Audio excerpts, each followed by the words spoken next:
connection. Words float across the air like butterflies. Real combo with real people in real time. Paying homage to women that the world despises. Breaking barriers, talking about real life. Give me the mic, I'ma give you gold. Time for my story to be told. Remember my people, we never fold. Cause you're chilling right here with Miss Bee Nicole. Okay. Hey everybody, you are live with Chillin with Miss Bee Nicole. And I am live with Dr. Adrian. Adrian Pinckney. Yes. Hi, I'm really excited to be here with you, B. Yay! And I'm also live with Coco. What up, what up, what up? We're everybody's favorite Coco Philippine. What's that? Yes, and today we are talking about trauma and what women go through in the healing process. So I have two of my main women here to do something great with me and open up a conversation that we don't normally have opened up. Dr. Pinckney, you are a life coach. Yes. So tell me a little bit about that and your background and why you are a life coach. My journey to becoming a life coach was really personal. I was a beautiful, high-functioning, high-achieving disaster. And in the midst of my beautiful condo in Buckhead and INDE, that was me. And I was at home having anxiety attacks and having insomnia and being in a toxic, unhealthy relationship. I was an enabler. I had poor boundaries with my family. And I was walking that road that many black women walk. I was walking that road to make it look like $1 million and be suffering. And I just decided that my own well-being, my genuine well-being, was more important than keeping up that image. And so I really started focusing on healing myself. And when I did, I felt called by God to help other women and other people do the same thing. So, wow. Yeah. Let's talk a little bit about that road, because I hate that road that I'm down and out, I'm not feeling myself, but I'm going to get out here and look like I'm $1 million, and the only thing that matters is that I'm wearing Gucci, my lipstick is from MAC, and I got on some Louis Vuittons, but my mind not right. I hate that. Yeah, but I think that we that's learned for us, you know, as black folks who came from enslavement. Being able to look good was very important. So we get messages really early. Don't you embarrass me. You know, you don't go out looking any kind of way. Don't come out of the house like that. Yeah, even if you feel in any kind of way. Right. You know, the message is like, fix your face. Stop crying before I give you something to cry about. We learned very early how to hide our true emotional state and smile when we're hurting. How to put on billions of dollars worth of clothes when we broke, and talk loud and act like we got it all together when we're lost. So it's really about getting honest and telling the truth and being vulnerable and saying, yep, I got all this stuff and I'm still not okay. That's scary. I'm like, I'm not doing it. Vulnerable. We black women. What's vulnerability? No. Si se puede. We out here. I had to learn that it is strong to be vulnerable. Actually, that's the strongest thing we could do. To be fully human and to say to that man in your life, no, I love you. And because I love you and I let you in, you have the capacity, you have the ability to hurt me. Which is opposite from the message is, you can't hurt me. I'm going to be all right no matter what you do. No matter what, if you walk out this room, you know, and really saying, no, honey, when you walk out, it devastates me. And I can't continue to allow you to devastate me, right? So, but we won't admit that we're devastated or that we're hurt or that we're affected or that we're struggling. Most times I found that black women don't get help or start telling the truth until we are in breakdown, in complete and utter breakdown. Oh, that's me all day. I'm not talking. I'm not talking about nothing. Stone cold face until I'm like, oh my God, the world is all on fire. The sky is falling. Where's God? I need you right now. Like, that's me all day. But everything that we do is learned, and everything that we do we're conditioned to do. So for you to get to a place where you learn how to say I need help or I'm not okay before it gets desperate means that you have to unlearn a lot of the stuff that you got early, you know, as a black girl. The stop crying before I give you something to cry about. After the most painful thing happens, I've been publicly humiliated, spanked, and then they told me, don't cry. Before I get, well, we don't even know when we've been given something to cry about. Wow. Right? Our sense of self-protection is really eroded as black children.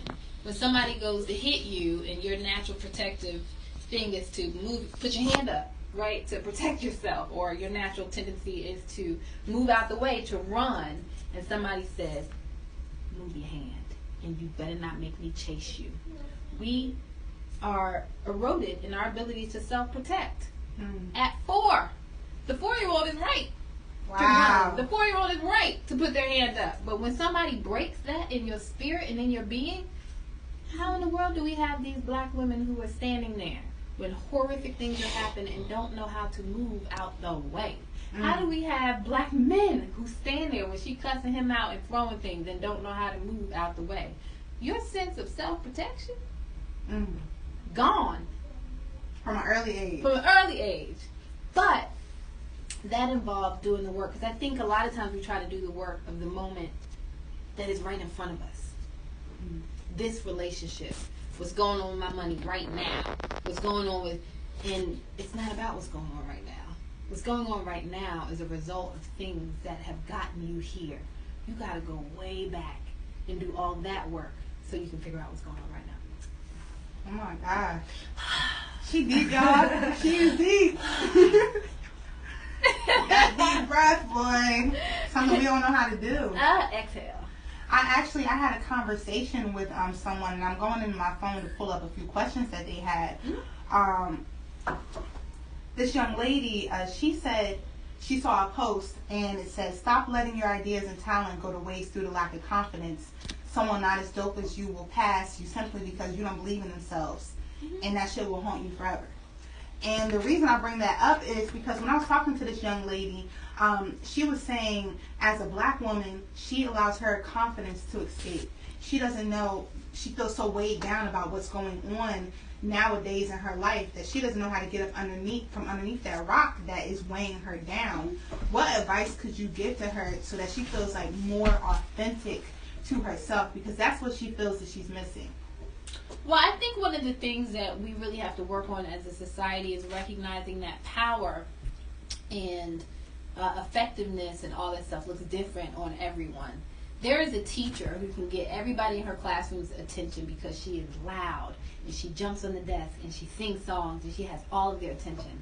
And there's a teacher who is equally as effective who can get everybody's attention because she's so quiet. Wow. And they lean into her because she's magic. Right? And we really have to be okay with our own power and our own style. And I had to do that. I'm a black woman who speaks and does all that stuff, but I don't have the style that a lot of black women who do the same thing that I do, right? So I go to these conferences and I sit on these panels and everybody's got this energy like, well, God came to me and said, and they talk like this, and they have this certain energy, and people clap, and they respond to them, and I'm like, oh, no, I don't do that. But I'm effective. And I think for her, it would have to be giving up the idea that she has to do it this particular way and embracing how she does it naturally. Wow. And having that be enough. That's real. Now, guys, I do want to bring Coco in. She is our Kirby Royalty Guest of the Week. What up, y'all? What up, y'all? And Coco is the bomb.com. Please tell us a little bit about yourself. I am, I guess what you would call a jack of all trades. I started out as a musician.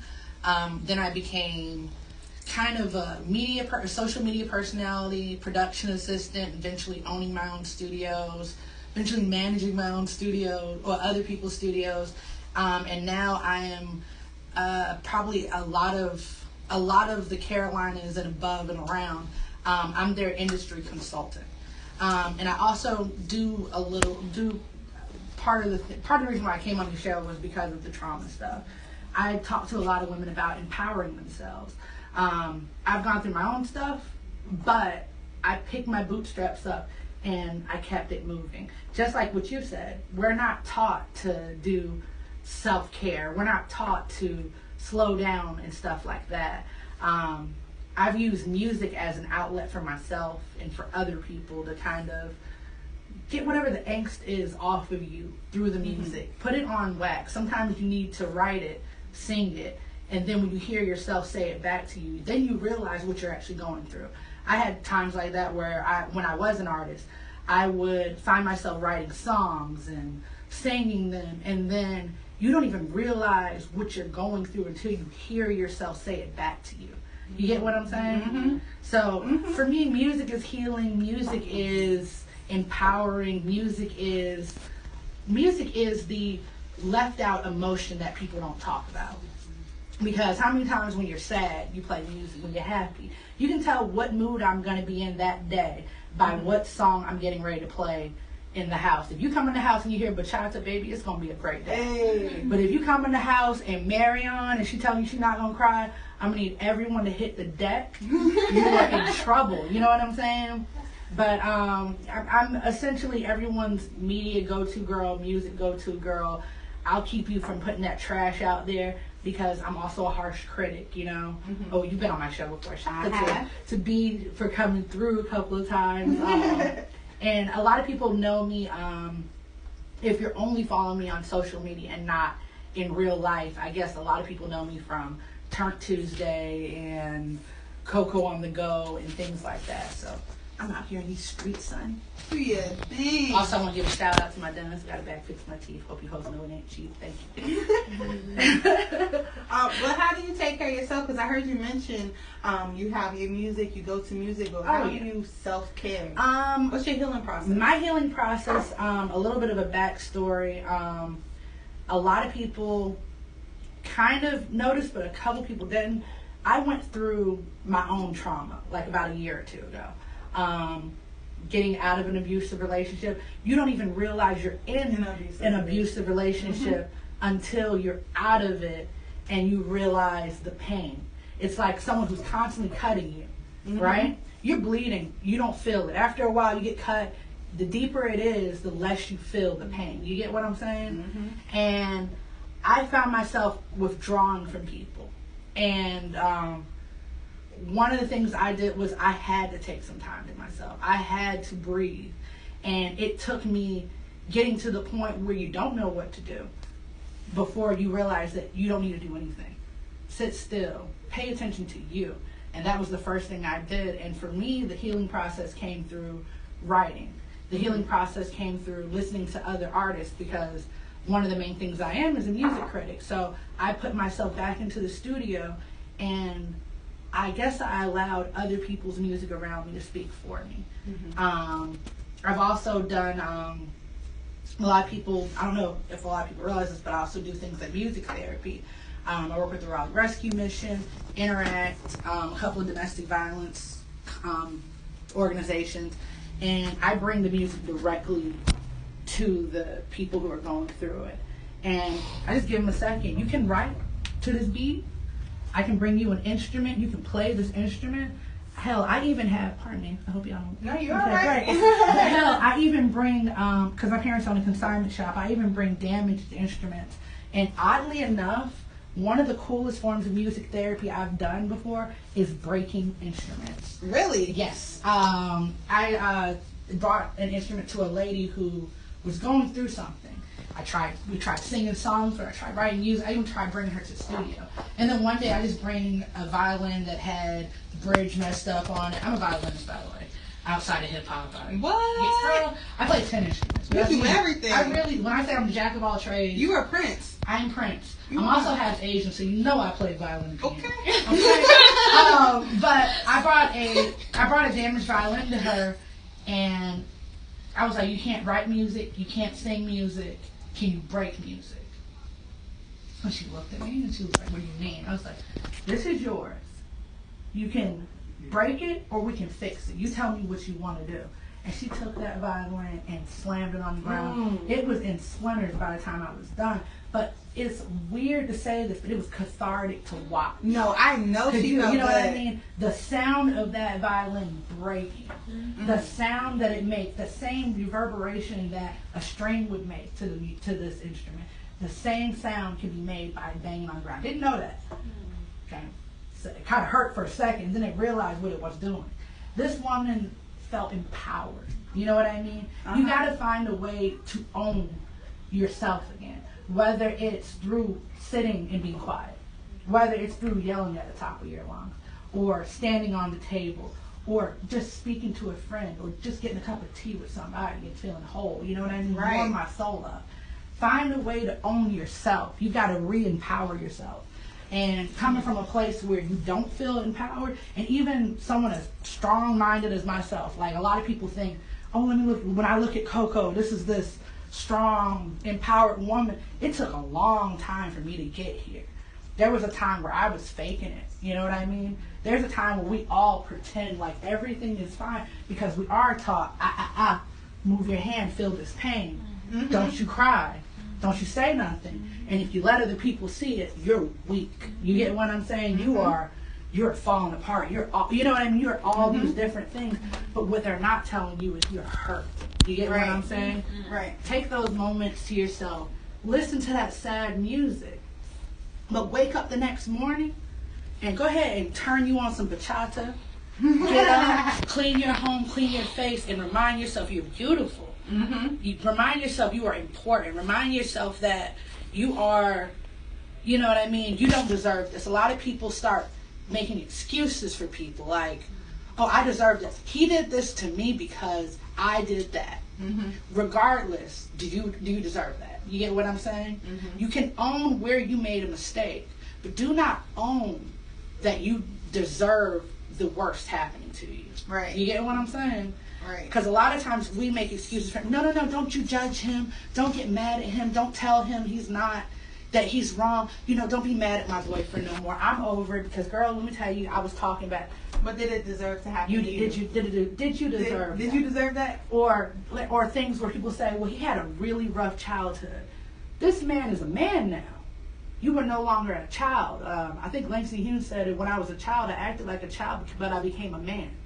So men can't use excuses at childhood. We can't use our excuses anymore as a child. What happened to us as a child to hurt other people. Hurt people, but there has to be a stopping point. There needs to be a healing process, hence the topic of the show. Right. I mean, but the healing process isn't just for the victims, to be honest. It's for everybody. It's for everybody. And I think a lot of times we tell the person who's doing the pain that they're just wrong, without saying, you need to get help. Mm-hmm. Mental illness is real in the black community, but shout out to Kanye. Bro, we had a whole conversation about it beforehand. But mental illness is real. And I think a lot of people mistake narcissism, mental illness, period, bipolar, schizophrenia, things of that nature. They're mistaken for, oh, he's being a real nigga. Oh, he's a G. Oh, he's gangster. Oh, he's hard. Oh, that man ain't got no feelings. That shit real. You get what I'm saying? Yeah. Like, we have become a culture in the black community of people who pat people on the back for being the worst. Mm-hmm. The reason why we're getting stereotyped for things like that is because we are patting each other on the back for bad behavior. We shouldn't be doing that. You know what I mean? Like, he just shot the whole club. Oh, he just shot the whole club. He a G. He's a gangster. Oh, you see how he mistreated that girl over there. You get what I'm saying? He got his shorty right. He got his shorty right. Oh, these guys dogging out girls right in front of other females. What's that song? Treat it like my dog, treat it like my bitch. You know, beat it like my dog, give it to my dog, pass it to my dog. Yeah. What? I mean, I didn't twerk to that in college. I twerk to it, but my point being is there's people who are living this. There are people who are listening to rap music and trying to emulate something where the reality is the person rapping it probably doesn't even mean it. But something that you said that it really stood out to me about the victims, and I think it's really important that we recognize that we're actually not victims. Like, none of us are. And we have to realize that other people's behavior has nothing to do with us. Exactly. So if he's hitting, he hits, period. It's not so much that he's hitting me. I'm standing here in front of him, so I am being hit by him. Mm-hmm. But he's just he is a hitter. He's a hitter. And I'm not a victim because he is a hitter, and I stood in front of one and got hit. That's my issue. Right? It's not that she's yelling at me. She screams and hollers. That's how she processes. She's yelling at you because you standing there. So the problem being is yelled I at. stood there. So what is? So I gotta fix that. Why do I stand Because there we when make somebody yells? excuses for each other. But we think we're victims. That's the thing. We think Ooh. we're victims, but we also think the abuser's also a victim. You can't be in a situation where the whole room is victims. You get what I'm saying? Well, I don't know. I think we're in a really odd point because half the time we are still the victim, and half the time we are still the abuser. We suffer collectively as a people, specifically Black people, from years and years of trauma that's been embedded to our DNA. And now here we are trying to be adults about everything from the youngest age of 4 all the way on up to you're 28 years old. And here you are standing in front of somebody, now you're being hit. Here you are standing in front of someone hitting someone. And you don't want that to be you. But we have been born and bred into a history of violentness and trauma that is now has just become us. That's not fair for either part. So it's difficult to point out who's a victim and who's an abuser. But what is not difficult to point out is how to be accountable for yourself. For yourself. Right. Which you need that to heal. Now I do want to open up and tell you guys a little bit about my past. You actually sparked something in my mind. About a year or two ago, I was also in a really deep relationship. Have been in this relationship for about 3 years. And I dimmed my whole light. Like these candles, covered, gone. My light disappeared. I'm someone who's like you, jack of all trades or Jill of all trades, whatever you want to call it. But I let everything go. I got inclusive. I was depressed, suffering from post-traumatic stress disorder, trauma from the past, and not knowing how to heal myself. I wouldn't even paint, y'all. I dated a painter. He was a great artist, but he was dealing with his own stuff. And when those two clouds of hurt, trauma, and issues collided together, it created a huge rainstorm. Neither one of us could heal each other, let alone healing ourselves, and I had no way out of that. Well, you become dependent on each other. And it sounds weird, but you become dependent on the pain. In your mess. And I had to realize that because, like I said, I ran. In your mess, dependent upon each other in the mess. You start to equate the pain that they constantly make you endure with love. Now, when the pain stops, you think this man no longer cares about me. This man doesn't even want to bother hurting me no more. And the fact that that's how we measure love in itself is sad. You know what I mean? And it's hurt, and that's just a cycle of hurt because you're just going to see that pain again because that's how you equate love. That's how you feel it. How many times do we push away a good guy and we call him he's thirsty. He whack. He's whack. You know what I'm saying? Why in my face? But the reality is that man might be more balanced. We're just not used to someone who doesn't have pain that comes along with them. And that's one of the things I had to recognize. You know what I mean? Because you may not even realize it. When you look for your next man, those things that you may have loved in this man may have also been those things that were toxic. You get what I mean? The passion that comes with someone. We call this anger that men have, or this aggression. We call it passion. That is not passion. I'm not with that at all. I'm sorry. Right. I bounce out of one of those. How are you dealing with it? I mean, how have you changed the way you look at, like, you know what I mean? Men and people in general? Absolutely. I know I'm not dealing with aggression, period. If I feel like you're going to put your hand on me, if it's going to get to the point where you're yelling at me so much that I'm out, deuces, no problem, we'll pack everything up. I don't care if we got both the names on the lease. You can keep it. But that's how, I think you said how you couldn't figure out how to heal each other. That's how you do it, right there. When you know who you are as a woman, and you're like, oh, you just can't talk to me like that. That's when he has to go do the work to figure out, why do I talk like that? If he's willing. If he's willing. That was the main thing, yeah. But and that's what we have to learn as black women, how to walk away from men who aren't willing. Like, that's hard because we want somebody. I was going to say, we've been taught not to walk away. Yeah, I was going to say. We've been taught to tolerate. When you walk away, we've been taught that you are weak. Well, you got to work with them, girl. Yes. You got to get right of that. Let me tell you what I heard. Like, as a person who was going through domestic violence, I wasn't going through physical domestic violence, but I was going through someone who was mentally whooping my ass every day. And I would go for help, and this is something that I hope people are listening to. There are times where I would cry out for help, and I was told I was weak. And they send you back into suffering. And I think not only do they send you back into suffering, they send you back into suffering and then tell on you to the man that's making you suffer. Now that's crazy to me. Because now you've got to go home. And now they're looking at you like, what the hell are you doing telling people our business in the house? Yeah. That's another thing we've got to fix inside of our community. You better keep this craziness in our house. In this house stays in this house.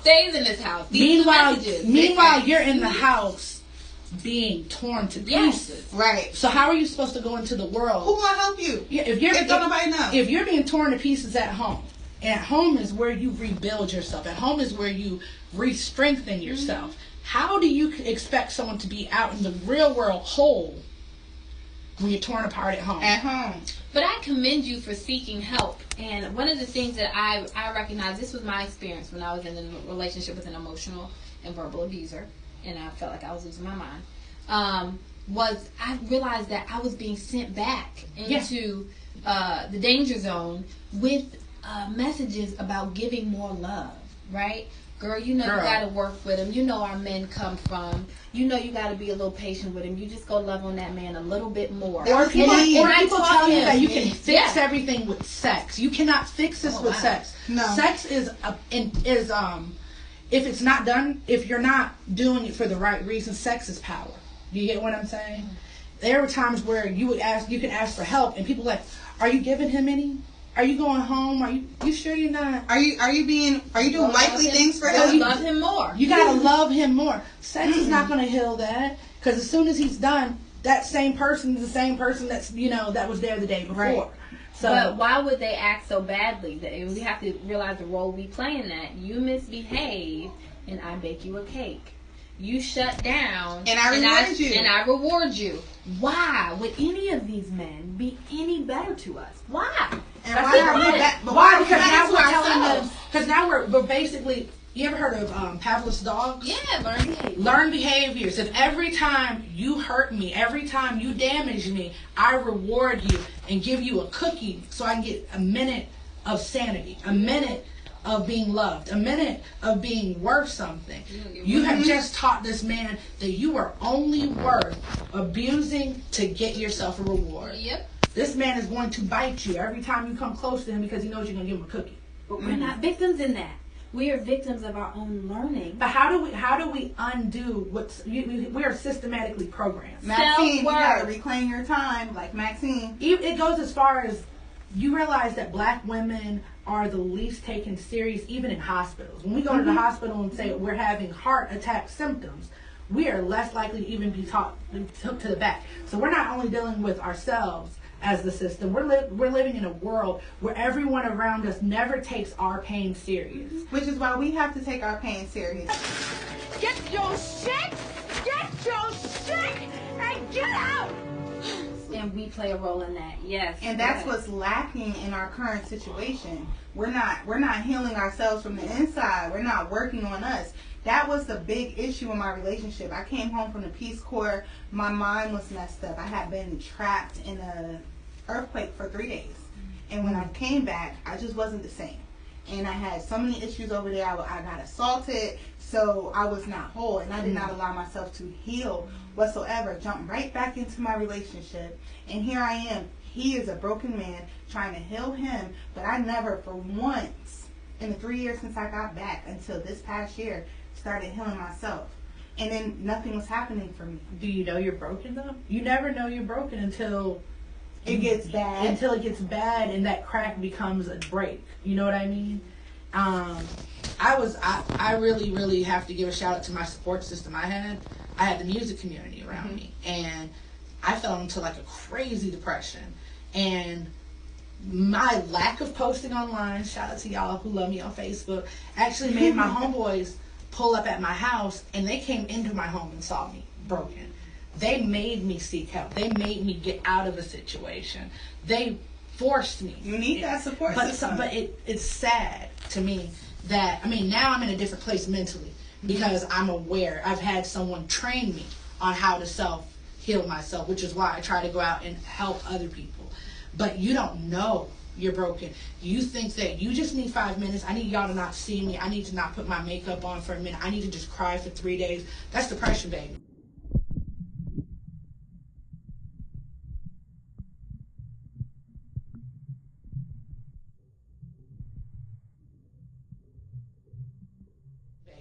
You need to get out of the house. You know what I mean? And it's nothing wrong with being depressed. It's nothing wrong with being broken. We've got to stop feeling bad about it. And people gotta, when your friend is at a point where they've got to the point where they're asking you for help, right? Understand it took a lot for them to get there. And a lot of times you'll have friends who will A, not take you serious, or B, think it's you. You're tripping. You get what I'm saying? You're tripping. You need to go home. What did you do? What did you do? Girl, what you do? Oh, I know you did something. You always doing something. Well, girl, that's just how he is. You know it's just how he is. Instead of making excuses, why don't we make access to help? You know what I mean? Or offer him something. But what's the real problem? I like to tell my friends, I heard everything you came to me with, but tell me what's for real? What's going on? How are you feeling? Yeah, sometimes it's easy as, how are you feeling? Emotionally, what's going on? What's going on up here? You know what I mean? What's going on here? Because sometimes this is lying about everything. Do y'all know what cognitive remapping is? You know what cognitive Is that relearning habits? It's a term. It's kind of like relearning habits. You were talking about that 4-year-old who got in trouble. When I was in the Peace Corps and they sent me to the psychologist and psychiatrist, the first thing they had me do was cognitive remapping, which was relearning that behavior and going all the way back and figuring out, why did I punish myself at 4 years old all the way up until now? What hit me at 4 that has me acting like this at 27? Go back. And it's okay. Everybody's talking about, no, you don't be in the past. Don't be stuck in the past. Don't hold grudges, this and that. No, don't hold grudges. No, don't be stuck in the past. But don't be stuck in the past if you have not addressed the past yet. You still got to go back and address that. All it is dirty clothes underneath the bed. No, you got to lift up them sheets and get everything from underneath there and make sure you're okay. And that is a big chunk of the healing process, in my opinion. But we have to realize that a lot of times that abuser that is that man in childhood look like your mother, or look like your father, or look like your grandfather. A lot of women think, women, we marry our fathers, or we're going to find somebody like that. For many of us, our fathers weren't even around long enough to be able to experience him energetically. Many of us are energetically attracted to our abusive mothers that we are in relationship with. She was the first person who told you that your feelings didn't matter. She was the first person who was violent with you. She was the first person who told you everything in this house is mine. My house, my clothes, my stuff, and I can take it away at any moment from you. I got you in here. I'll take you out. She was the first person who told you that your life did not matter. Shout out to all the mamas. We love you. We do love you. We will tell the truth about who you were, because you need to go heal yourself too. And so, that's fine. But we have to get through that, and I think that's the hardest person to talk about. And what you just did is what people do all the time. We can tell the truth about daddy all day, but telling the truth about mama is different. And many of us are married, partnered with. You think it's that man energetically. It's not. You with your mom again. That's a whole new side. Let's go there. Oh, let's go there. Let's go there. Well, I actually, since we're there, let's talk about it. My mother is a great woman. She's superwoman, the woman of all women. I'm going to say that no matter what. But her and I, we always go back and forth about her being super critical, because it's hard for me to take criticism. And where that came from is my mom has always been a critical person. And that's her. Whatever happened with her in her life before me was super critical. So we always bump heads on that, and I'm realizing that's why I've had such a hard time healing. When anyone says to me, I ain't like that picture, that dress is not for you, that lipstick's not going to look good, I'm like, why are you criticizing me? What's going on? Oh my God, right. And it all stems back to me not being able to take what my mama said. I'm learning something about myself. I gotta be, listen, Coconut, if you're watching this, I got you some, my bad, because I'm a critic by nature and career choice. That's on Jack. Jack Coco. Right. No, I mean, as women who may eventually become mothers, we've got to take what we're learning right now and make sure that we apply it to our children. I'm blessed, once again, like I said, great support system, great people around me, and conversations like this to keep me on point on how to parent my child. For me, I'm not gonna lie, I had a fantastic childhood. I had great parents, great mom, great dad, loving home, but they were also foster parents. So we had a lot of foster children come through our home. and you don't know where that direction of who you're going to love goes to. For me, the person I fell in love with that ended up ultimately kind of trying to tear me apart was a child of the foster care system. And I actually initially got with him because I'm like, he doesn't know how to love. I know how to love. I was raised in an environment where we taught other children how to love. But this man's going to bring his childhood to you just like you bring your childhood to them. Whoever you're dating, you're really 2 6-year-olds dating each other for your rest of your life. Just remember that. You're that 6-year-old self of you and the 6-year-old self of him are both really who you're meeting. You get what I'm saying? For me as a child, I've always been taught, let me teach you how to love. Let me teach you how to accept compassion. Let me teach you how to feel. Oh, with the foster children who came in. With foster children. My parents had about 14 foster children that came in. Let me show you how. Let me show you how. My parents took, out of those 14 foster children that came through our home, 12 of them ended up going to college, graduating, becoming productive parts of society. But it took a lot of work. You don't get that when you get an adult. You so get what I'm saying? learned how to love, partner with, grab hands with, and show the way to people who came from trauma. Correct. And then in the end, as I became an adult, I ended up becoming the victim of my own trauma that I was trying to walk people through. Wow. And I had to recognize that therapy, y'all, I'm going to tell you something. I'm in therapy right now. Shout out to my doctor.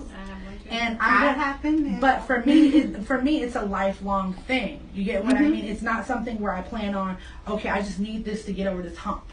Because that hump is always going to be there. There's another hump right after that. In fact, there's a mountain. You get what I'm saying? And it's acceptable to me in therapy. It's fine. Like, you need another person to talk to. I am more well adjusted now than I have ever been in my life. And this is coming from even prior to my trauma. You know what I mean? Because now I'm in touch with my emotions. I know me. When I wake up in the morning, I know what sadness feels like. We don't even identify with sadness. We don't identify our emotions, and that's the big issue. The issue is I don't identify that this nagging feeling in my soul that says I kind of want to cry needs to be addressed. You know what I mean? A lot of times we get to the point where like that nagging feeling where you want to cry, you gotta go toughen it up. Let me turn the radio up. Let me put on one more layer of lipstick, and I feel all right. You know what I mean?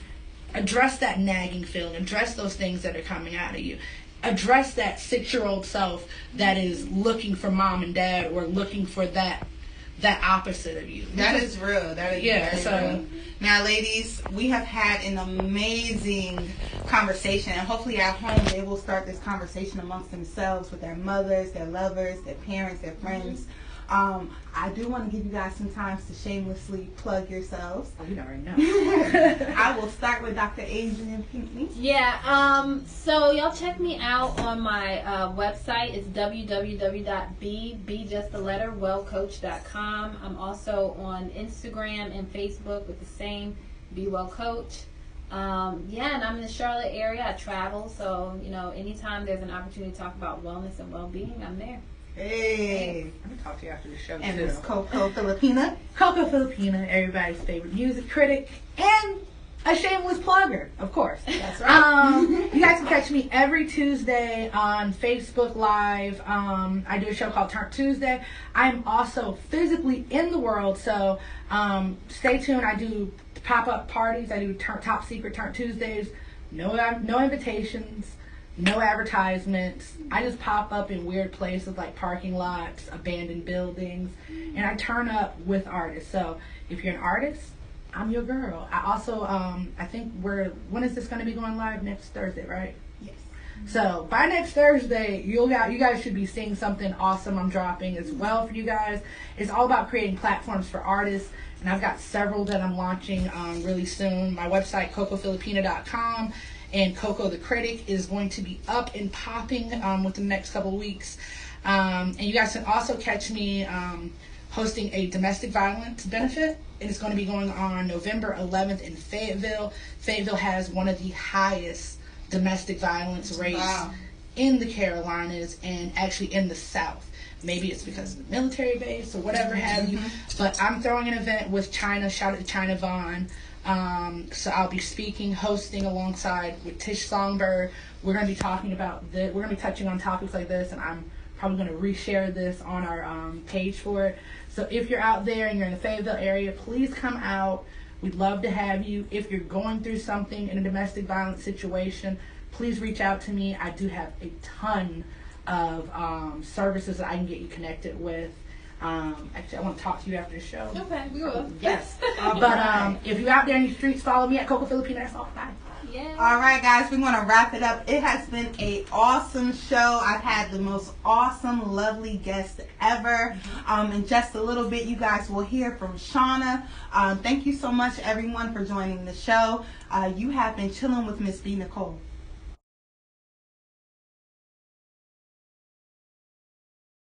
Hey everybody, you are chilling with Miss Bee Nicole, and I have the lovely Shauna here. Oh yeah, oh yeah, oh yeah. And I'm so excited that she is here with us. This is my dog from like way back. Yo, what? Way back. We Way go all the way back. back. We used to beat people up together, but that's another story. Exactly. No, I'm not like that. I'm not like that. Well, Shauna, you're a wonderful music artist. Tell my guests what Thank you you. do. So I'm a singer, I'm a songwriter. And really, people always talk about the freestyles and stuff, but I'm so into writing that freestyles really got to come off just random for me. I can't like be put on the spot, like, freestyle. So singing, songwriting, that's really what I do. I also engineer a little bit too. So I can record myself, I can engineer all my little, the tweaks and all of that. But mastering, I just stick to I'm at the basics right now. So I'm learning though. I'm learning different stuff. Camera stuff too. A little bit of camera work. So yeah. I'm just in awe because, I knew Shauna originally. For real. The old Shauna. The old Shauna. Hair done dropped. Can't I know who she is. My joints was like She used to have that. medium joints. Dang, come on. You didn't have to do me like that, yeah. Oh, but she's everything now, y'all. And you have to check her music out. And that's why she's here on the show. So I'm going to leave it to you to do what you do. All right.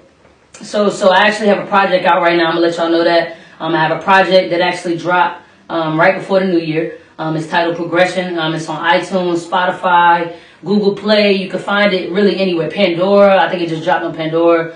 So definitely check that out and support, man. Indie artists. I'm really out here working. I'm not just regular. I'm really working, like really working. Right. So, Miss B, I appreciate you for allowing me to come on this show with you because I remember you from the beginning. So it's like seeing you now, man, with all of this, like I'm happy for you. And, I'm just here. You know what I'm saying?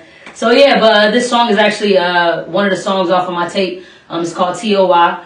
So I'm going to just give y'all a little bit of that and we're going to rock. Hey. Know exactly what you do and how you do it. Try to keep my cool cause I know me and I know you ain't.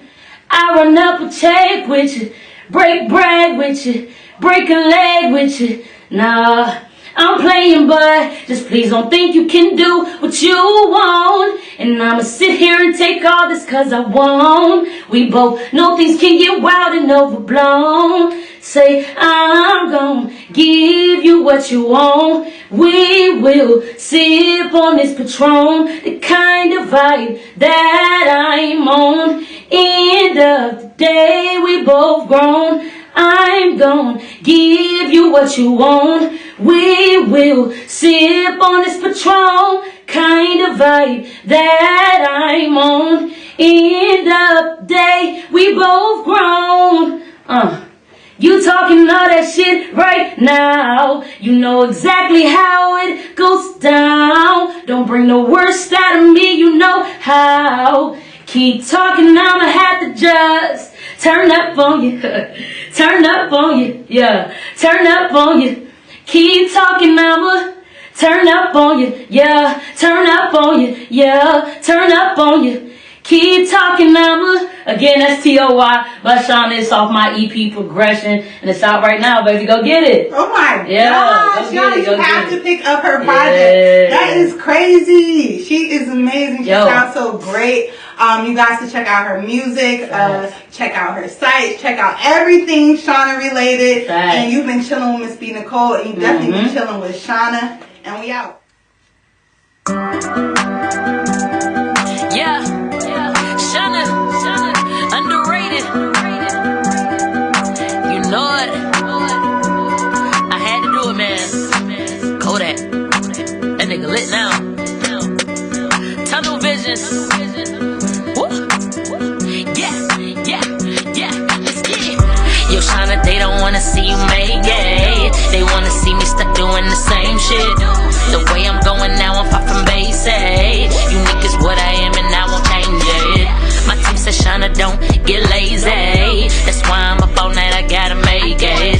The way I'm going now, I'm far from basic. Unique is what I am and I won't change it. Yo, Shauna, they don't wanna see you make it. They wanna see me stuck doing the same shit. The way I'm going now, I'm far from basic. Unique is what I am and I won't change it. My team says Shauna, don't get lazy. That's why I'm up all night, I gotta make it. The way I'm going now, I'm far from basic. Unique is what I am and I won't change it. Let's get it, gotta keep a tunnel vision, block the haters out your way. It's when you win and that's when they wanna be in your face. I've been through the struggle, that's why I'm making me a way. I pray to God my mama will always be okay. I paved the way for my niece, that girl looks up to me. She be like, Auntie Shauna, you the one I wanna be like. But back to this tunnel vision, I gotta keep. I love the haters, they stay sleeping on me. I love the grind, I love the shine, team shining so deep. Keep climbing up this ladder to get where I deserve to be. My mama had that cancer, she was fighting real hard. That's why I always kept my circle, yeah, real small. These niggas lie to your face, not real friends at all. I'm moving in and out of shit, I'm talking crisscross. Sorry, can't talk if that money ain't involved. Miss me with that bull, man, I'ma sing I'm too raw. Yo, Shauna, they don't wanna see you make it. They wanna see me stuck doing the same shit. The way I'm going now, I'm far from basic. Unique is what I am and I won't change it.